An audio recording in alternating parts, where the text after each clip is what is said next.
राष्ट्रीय पोषण उपक्रम राबवण्यात देशात महाराष्ट्र अव्वल क्रमांकावर आलाय।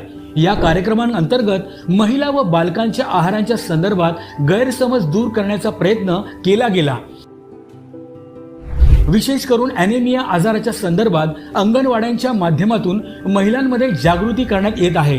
यामध्ये 10,516 अंगणवाडी केंद्रांमधून ही जागृती सुरू आहे।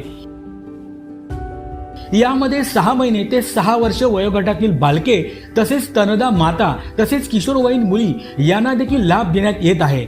या उपक्रमामध्ये एक पेड़ माँ के नाम व चिमुकल्यांची वसुंधरा या अभियानांमार्फत माता आणि बाल आरोग्य संदर्भात तसेच अनौपचारिक शिक्षण याबाबत देखील जागृती करण्यात येत आहे।